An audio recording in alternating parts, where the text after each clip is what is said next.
Hi అండి, ఎలా ఉన్నారందరూ? Welcome to my YouTube channel Pradeep smart classes.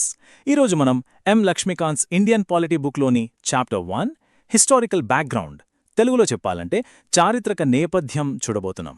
మన భారత రాజ్యాంగాన్ని అర్థం చేసుకోవడానికి ఈ చాప్టర్ ఒక పునాది లాంటిది. బ్రిటిష్ వాళ్లు చేసిన రకరకాల చట్టాలు మన భారతదేశ పరిపాలన, శాసన నిర్మాణ వ్యవస్థని ఎలా పడిపడిగా రూపించాయో తెలుసుకుంటాం. ఇది మీ ఎగ్జామ్స్కి చాలా చాలా ముఖ్యం. అయితే మనమిప్పుడు చూడబోయే ముఖ్యమైన ప్రశ్న ఇదే. ఒక ప్రైవేటు వ్యాపార సంస్థ అంటే ఈస్ట్ ఇండియా కంపెనీ ఆధునిక భారతదేశ పాలనకు పునాదులు ఎలా వేసింది? దీనికి సమాధానం దాదాపు 2 శతాబ్దాలపాటు చేసిన అనేక చట్టాలు, నిబంధనల్లో ఉంది. ఆ ప్రయాణమేంటో ఇప్పుడు మనం పద్ధతిగా చూద్దాం. మనమిప్పుడు చర్చించుకోబోయే సమాచారమంతా సివిల్ సర్వీసెస్ ఆశావాహుల కోసం ఉన్న ఒక ప్రామాణికమైన పుస్తకం నుంచే తీసుకున్నాం. కాబట్టి మన విశ్లేషణ ఖచ్చితంగా పరీక్షలకు ఉపయోగపడే విధంగా ఉంటుందని హామీ ఇస్తున్నాను. సరే, ఈ సెషన్లో మనం ఏం చూడబోతున్నామో ఒకసారి చూద్దాం. ముందుగా బ్రిటిష్ వాళ్ళు వ్యాపారుల స్థాయి నుంచి పాలకుల స్థాయికి ఎలా మారారో అర్థం చేసుకుందాం. ఆ తర్వాత మన అధ్యయనాన్ని 2 ప్రధాన దశలుగా విభజిద్దాం. మొదటిది కంపెనీ పాలన, రెండవది బ్రిటిష్ రాణీ పాలన. చివరగా పరీక్షల కోసం ఈ అంశాలన్నింటినీ గుర్తుంచుకోవడానికి ఒక సమగ్రమైన రీక్యాప్తో ముగిద్దాం. ఈ చట్టాల గురించి వివరంగా తెలుసుకునే ముందు అసలు ఆనాటి పరిస్థితి ఏంటో మనం అర్థం చేసుకోవాలి. కేవలం వ్యాపారం కోసం వచ్చిన ఒక కంపెనీని బ్రిటిష్ పార్లమెంట్ అకస్మాత్తుగా నియంత్రించాల్సిన అవసరమెందుకొచ్చింది?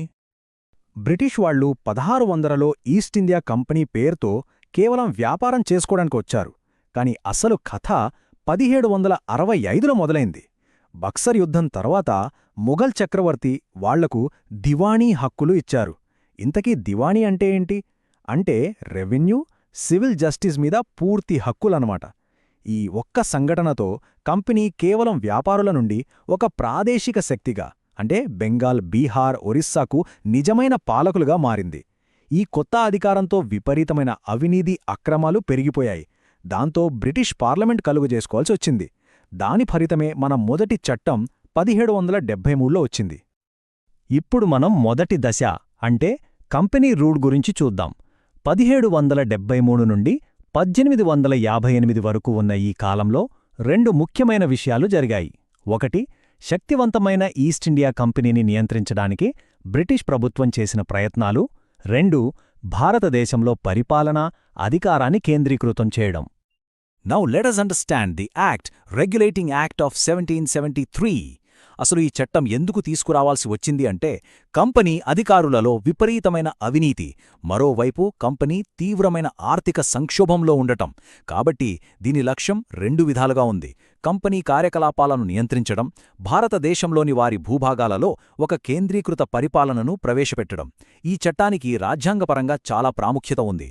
ఎందుకంటే కంపెనీ యొక్క రాజకీయ, పరిపాలనా విధులను బ్రిటిష్ ప్రభుత్వం గుర్తించడం ఇదే మొదటిసారి. మరి ఈ చట్టం వల్ల వచ్చిన మార్పులేంటి?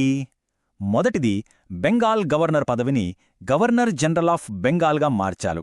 ఆ పదవిని చేపట్టిన మొదటి వ్యక్తి లార్డ్ వారెన్ హేస్టింగ్స్. ఇది కేంద్రీకరణ దిశగా ఒక కీలకమైన అడుగు. ఎందుకంటే బొంబాయి, మద్రాస్ ప్రెసిడెన్సీల గవర్నర్లను బెంగాల్కు అధీనులుగా చేసింది. రెండవది, 1774లో కలకత్తాలో ఒక సుప్రీంకోర్టును ఏర్పాటు చేసింది. పరీక్షల కోసం గుర్తుంచుకోవాల్సిన విషయం ఏంటంటే, ఈ చట్టమే భారతదేశంలో కేంద్రీకృత పరిపాలనకు పునాది వేసింది. Now let us understand the Act, Amending Act of 1781. దీన్నే యాక్ట్ ఆఫ్ సెటిల్మెంట్ అని కూడా అంటారు. 1773 చట్టంలో ఒక పెద్ద లోపం ఉంది.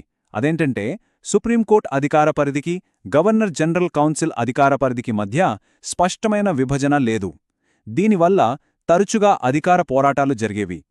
ఈ 1781 చట్టం యొక్క లక్ష్యం చాలా సింపుల్.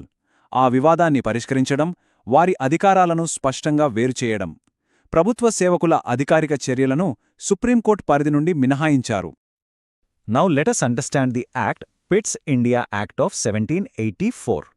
దీని ముఖ్య ఉద్దేశ్యం రెగ్యులేటింగ్ యాక్ట్లోని లోపాలను సరిదిద్దడం, కంపెనీ పరిపాలనను బ్రిటిష్ ప్రభుత్వం యొక్క ప్రత్యక్ష నియంత్రణలోకి తీసుకురావడం. దీనిలోని అతి ముఖ్యమైన లక్షణమేంటంటే, మొట్టమొదటిసారిగా కంపెనీ యొక్క వాణిజ్య, రాజకీయ విధులను వేరుచేసింది. ఈ చట్టం ద్వంద్వ ప్రభుత్వ వ్యవస్థ లేదా సిస్టమ్ ఆఫ్ డబుల్ గవర్నమెంట్ను ప్రవేశపెట్టింది. దీని ప్రకారం కంపెనీ యొక్క కోర్ట్ ఆఫ్ డైరెక్టర్స్ వాణిజ్య వ్యవహారాలను చూసుకుంటే కొత్తగా ఏర్పాటు చేసిన బోర్డ్ ఆఫ్ కంట్రోల్ అన్ని రాజకీయ, పౌర, సైనిక వ్యవహారాలను నిర్వహిస్తుంది. ఈ చట్టం యొక్క ప్రాముఖ్యత చాలా ఎక్కువ. పరీక్షల కోసం గుర్తుంచుకోవాల్సిన కీలకమైన పాయింట్, మొట్టమొదటిసారిగా భారతదేశంలోని కంపెనీ భూభాగాలను అధికారికంగా భారతదేశంలోని బ్రిటిష్ ఆస్తులు అని పిలిచారు. కంపెనీ వ్యవహారాలపై బ్రిటిష్ ప్రభుత్వానికి పూర్తి నియంత్రణ లభించింది. Now, let us understand the Act of 1786. ఇది ఒక చిన్న చట్టమే అయినా చాలా ముఖ్యమైనది. ఇదొక నిర్దిష్ట ప్రయోజనం కోసం చేయబడింది. లార్డ్ కార్న్వాలిస్కు గవర్నర్ జనరల్ పదవిని ఆఫర్ చేసినప్పుడు అతను దానిని అంగీకరించడానికి 2 షరతులు పెట్టాడు. ఆ డిమాండ్లను నెరవేర్చడానికే ఈ చట్టం చేశారు. దీని ద్వారా ప్రత్యేక సందర్భాలలో తన కౌన్సిల్ నిర్ణయాన్ని అధిగమించే అధికారం, అలాగే కమాండర్ ఇన్ చీఫ్ పదవి అతనికి లభించాయి. ఇది గవర్నర్ జనరల్ పదవిని గణనీయంగా బలోపేతం చేసింది. Now, let us understand the Charter Act of 1793. Charter యాక్ట్లు అంటే ప్రతి 20 సంవత్సరాలకొకసారి కంపెనీ యొక్క చార్టర్ను, అంటే వ్యాపారం చేసుకునే అనుమతిని పునరుద్ధరించడానికి చేసిన చట్టాలు. 1793 చట్టం యొక్క ప్రాథమిక లక్ష్యం కూడా అదే. ఇది కంపెనీ యొక్క వాణిజ్య గుత్తాధిపత్యాన్ని మరో 2 దశాబ్దాల పాటు పొడిగించింది. మార్పుల విషయానికొస్తే ఇది మునుపటి చట్టాల విధానాలనే కొనసాగించింది. కార్న్వాలిస్కు ఇచ్చిన ఓవర్రైడింగ్ అధికారాన్ని భవిష్యత్ గవర్నర్ జనరల్స్ అందరికీ విస్తరించింది. Now let us understand the Charter Act of 1813. ఈ చట్టం పరీక్షల దృష్ట్యా చాలా ముఖ్యమైనది. దీని నేపథ్యమేంటంటే, ఆ సమయంలో బ్రిటన్లో స్వేచ్ఛా వాణిజ్య సిద్ధాంతాలు ప్రాచుర్యం పొందాయి. ఇవి గుత్తాధిపత్యాన్ని వ్యతిరేకించాయి. అందువల్ల ఈ చట్టంలోని ఒక ప్రధాన నిబంధన భారతదేశంలో ఈస్ట్ ఇండియా కంపెనీ యొక్క వాణిజ్య గుత్తాధిపత్యాన్ని రద్దు చేయడం. అయితే తేయాకు వ్యాపారం, చైనాతో వాణిజ్యంపై వారి గుత్తాధిపత్యం కొనసాగింది. ముఖ్యంగా ఈ చట్టం భారతదేశంలోని కంపెనీ భూభాగాలపై బ్రిటిష్ క్రౌన్ యొక్క సార్వభౌమాధికారాన్ని నొక్కి చెప్పింది. Now let us understand the Charter Act of 1833. British ఇండియాలో కేంద్రీకరణ దిశగా ఇది చివరి అడుగు.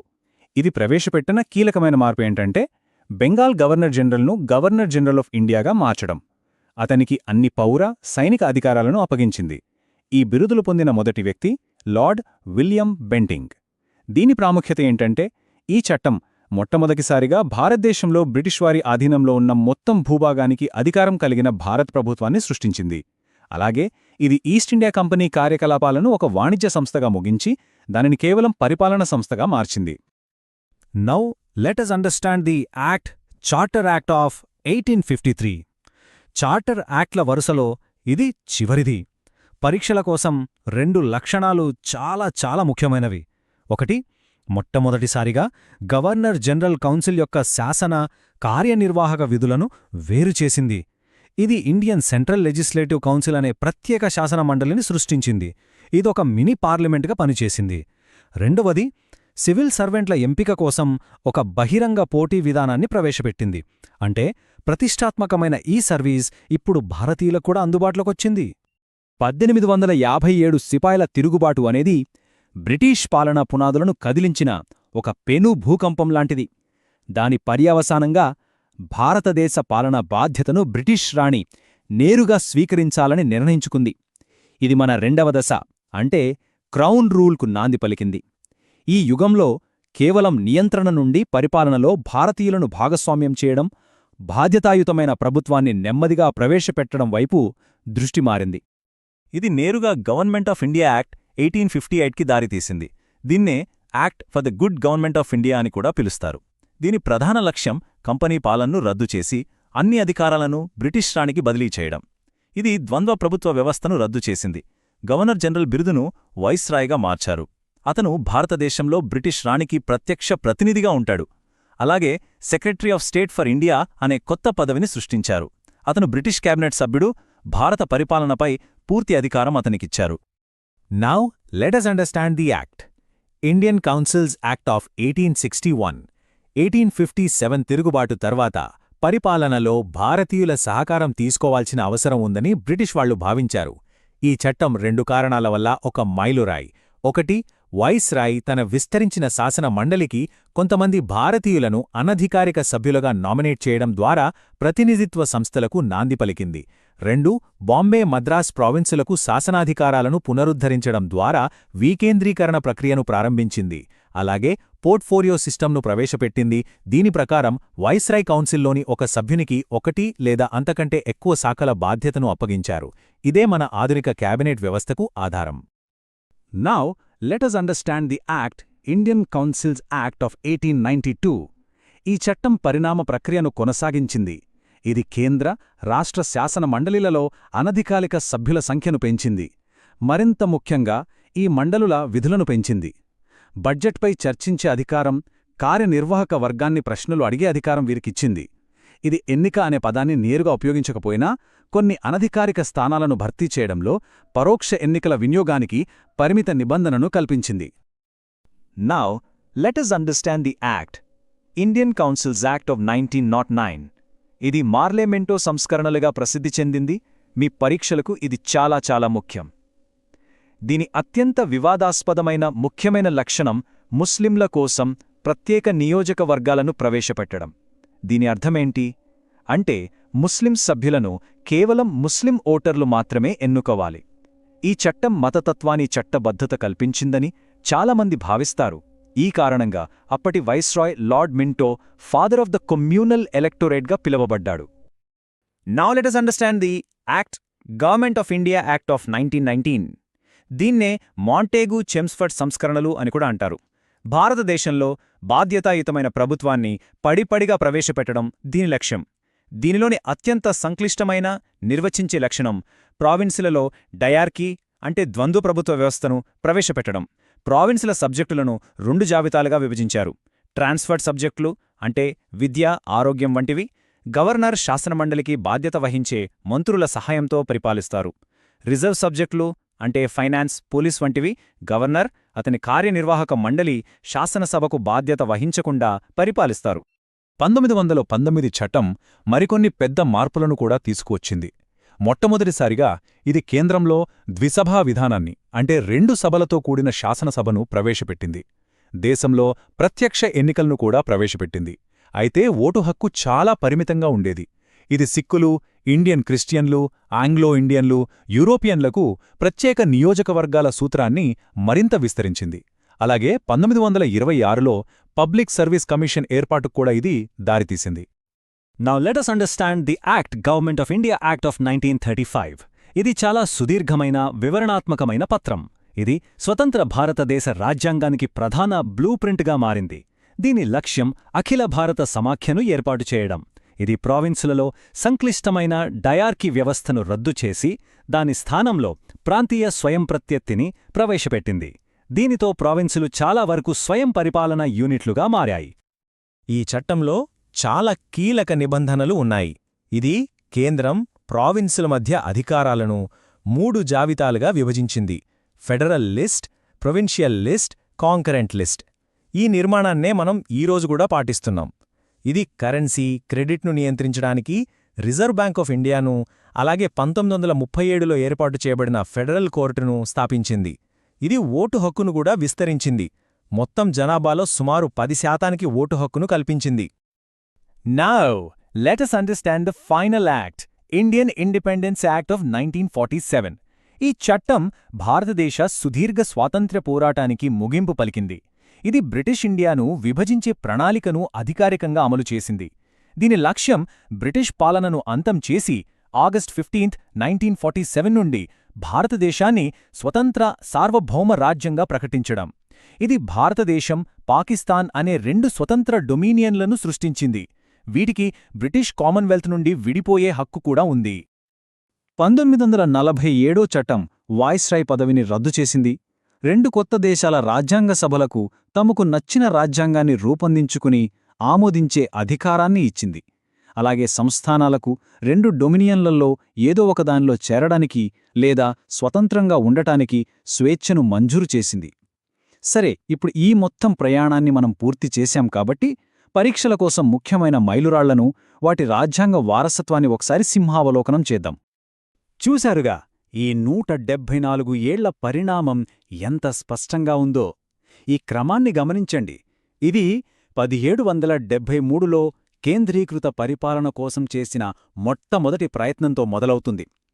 1858లో పెద్ద మార్పుతో కంపెనీ పాలన ముగిసి ప్రత్యక్ష రాణి పాలన మొదలవుతుంది.